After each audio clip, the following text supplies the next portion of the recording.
Bonjour à tous, aujourd'hui on se retrouve pour la partie 2 des présentations du jeu Le Loup-Garou. Je présente les cartes.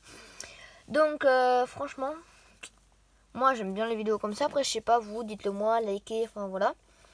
Donc on va commencer tout de suite avec l'ange. Une très belle carte, moi je dis. C'est pas une des meilleures mais c'est quand même une belle. Mais son rôle il est pas ouf, donc je vais vous l'expliquer. Donc l'ange, c'est un villageois. Son seul but est de mourir. Dès qu'il meurt, il a gagné la partie. Donc lui, en gros, il veut se suicider. Sauf qu'il ne peut pas. Il faut que les loups-garous le tuent, la sorcière ou n'importe qui. Donc après, on passe à Cupidon. Donc, Cupidon, lui, lors de la première nuit, il se réveille et choisit 2 personnes. Si l'une meurt, l'autre meurt aussi. En gros, ils se mettent en couple et du coup, voilà. Vous avez compris. Après, la troisième carte. La voyante. La voyante. Donc, lui, elle, c'est une nuit sur 2 qu'on l'appelle. Elle peut retourner la carte de n'importe quel joueur pour la regarder. Donc moi, je dis c'est très très fort, même si en fait, du coup, si personne ne la croit, lors du vote annuel que je vous ai expliqué dans la dernière vidéo, donc n'hésitez pas à la regarder. Vous voyez. Maintenant, on passe à la sorcière.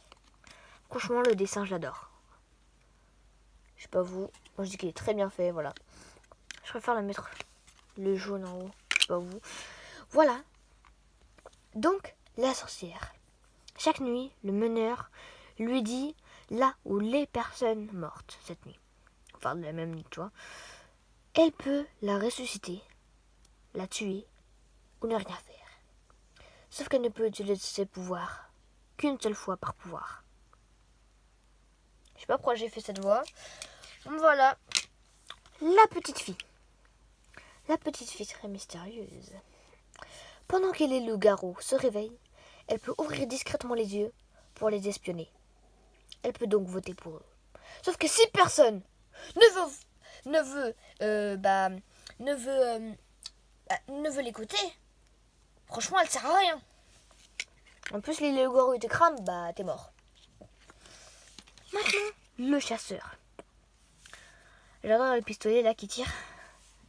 Le chasseur. Lorsqu'il se réveille, il tue une personne de son choix.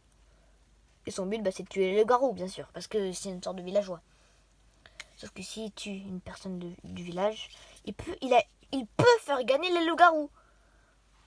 Donc en fait, je sais pas, mais ils auraient dû faire dans la règle qu'il n'est pas obligé de tuer une personne. Parce qu'imagine, il ne sait pas encore qui sont les loups-garous, il veut pas les tuer. Du coup, moi je dis, c'est pas un personnage vraiment principal. C'est plutôt un personnage secondaire qui sert un peu à rien. Donc si vous voulez faire une partie à 8 joueurs et tout, et que vous pouvez pas mettre toutes les cartes, mettez bien sûr des loups-garous, que les simples en général, les autres ça sert à rien. Une sorcière, une petite fille, Cupidon. L'ange ça sert à rien. Le chasseur ça sert à rien. Un villageois toujours ou 2. Et la voyante bien sûr. Et après je vais vous dire d'autres cartes dans la partie 3. Salut!